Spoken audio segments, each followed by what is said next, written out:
Ceci est de la pâte à pain. Dans quelques heures, son volume aura augmenté.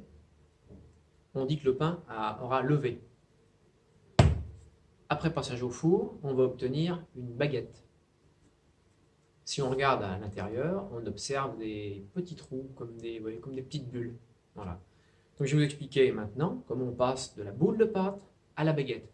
Par contre avant, ça me donne faim quand même. Alors j'en mange un morceau et je reviens. Pour faire du pain, 3 ingrédients essentiels. De l'eau, de la farine et de la levure. Donc j'ai réalisé le mélange dans le bécher. Je l'ai rendu beaucoup plus liquide que pour le pain, pour bien observer ce qui se passe à l'intérieur. Et j'ai versé ensuite dans un tube à essai et mis au bain-marie, c'est-à-dire dans de l'eau à 40 degrés pour accélérer le processus. On voit de la mousse se former dans la partie haute du tube. En fait, un gaz se forme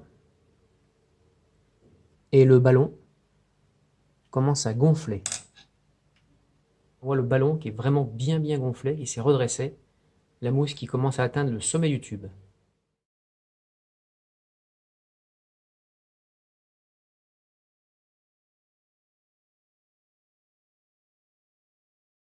On réalise maintenant la même expérience sans la levure.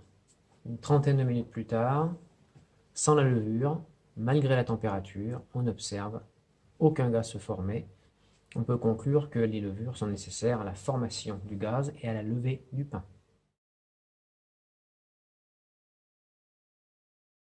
Pour déterminer l'importance de la température, on réalise donc le même mélange, mais cette fois-ci on le plonge dans de la glace fondante à 0 degré.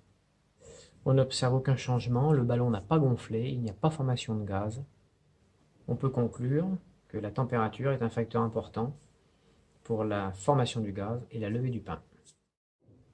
Pour résumer, la levée du pain est due à la formation d'un gaz. Ce gaz crée des trous dans la mie de pain en formant des bulles. Pour la formation du gaz, on a besoin de levure et d'une température de 30 à 40 degrés. Ce gaz, c'est le dioxyde de carbone.